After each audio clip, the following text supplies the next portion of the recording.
This is the Lockpicking Lawyer, and what I have for you today is one of my least favorite American lock products, the Series 2000 Hidden Shackle Puck Lock.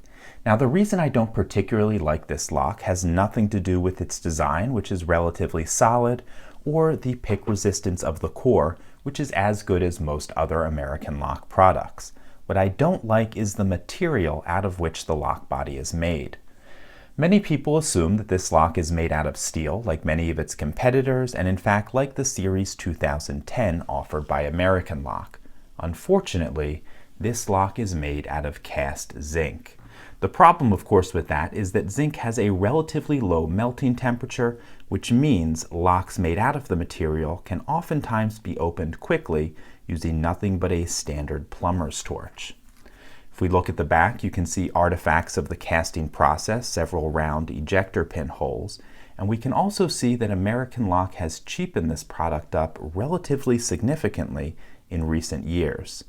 If you look at an older variant of this lock, you'll find several holes drilled in the lock body in key places into which they set thick steel rods. Those were meant to protect key portions of the mechanism. I believe there was one on either side of the core, I believe 3 right around here, and there might have been a couple on the edges as well. We don't see that anymore, and they also took what used to be solid pins right here to retain the shackle and replaced them with spring pins. I've often wondered whether these spring pins could be overcome with a slide hammer, but that's not what we're going to do today. We'll probably save that for a future video.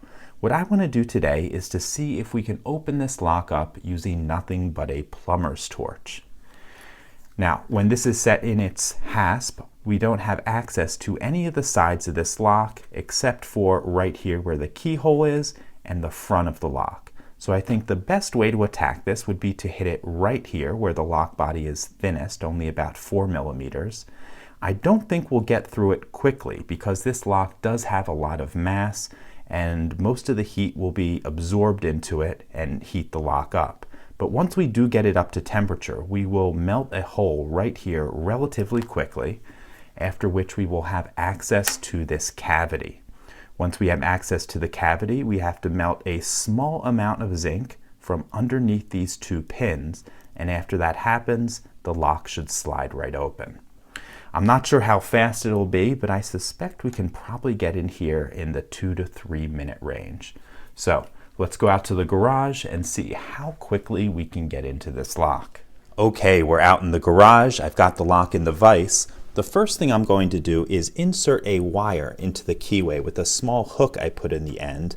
Hopefully what this will do, there we go, is allow me to pull out on this core as I'm heating the lock. Okay, let's light our torch up now.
Okay, the lock has cooled down and I took a minute to go back and watch the video.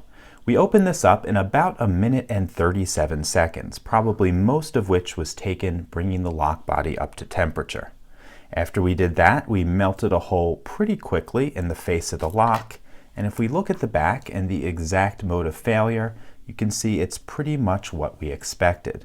The zinc underneath these 2 shackle retention pins melted away, and once that happened, the pins came loose and there was nothing holding the shackle closed. So I think you're getting a pretty good idea of why I'm not a fan of this lock. This was a relatively unskilled attack using common tools, and we opened this up in well under 2 minutes. So that's all I have for you today. If you do have any questions or comments about this, please put them below. If you like this video and would like to see more like it, please subscribe. And as always, have a nice day. Thank you.